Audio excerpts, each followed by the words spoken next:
Generally, I don't think it portrays women realistically. Photoshop and airbrushing portrays perfection that we can't really attain.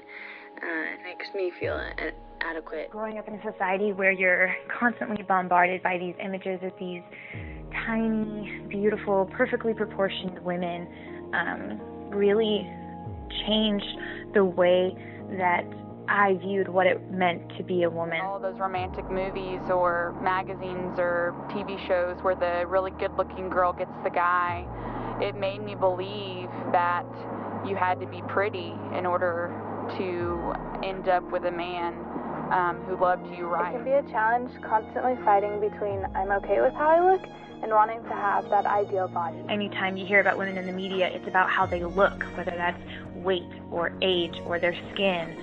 I feel like that really shifted my attitude and made me focus more on the way that I looked and kind of put that ahead of everything else. It puts a lot of girls in tough spots because I think we grow up with this idea of perfection in our heads. I believe media points out our flaws, but it does not provide a means to fix us. When I do apply makeup, I always worry about if my eyeshadow is even, or if my eyeliner is straight, or if my mascara is too clumpy.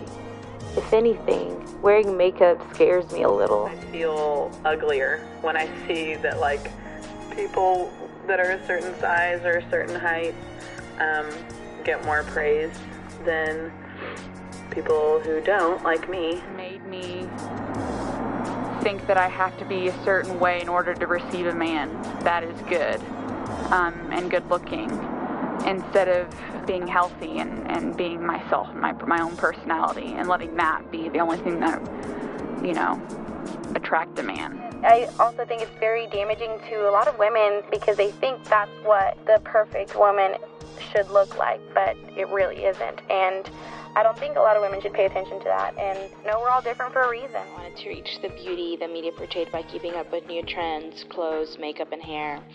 It took me a while to realize that standards of beauty are just unattainable for a lot of women, including myself. And I think that's a wonderful thing for me to realize. We're starting to take notice more that a lot of the things in magazines are fake and people are photoshopped and airbrushed and stuff like that. And so I feel less bad about it. I know that that's a reality, that I'm not going to look like that, and even that model doesn't look like that. And I just wish that we could see those things as artificial and synthetic, that those things aren't real.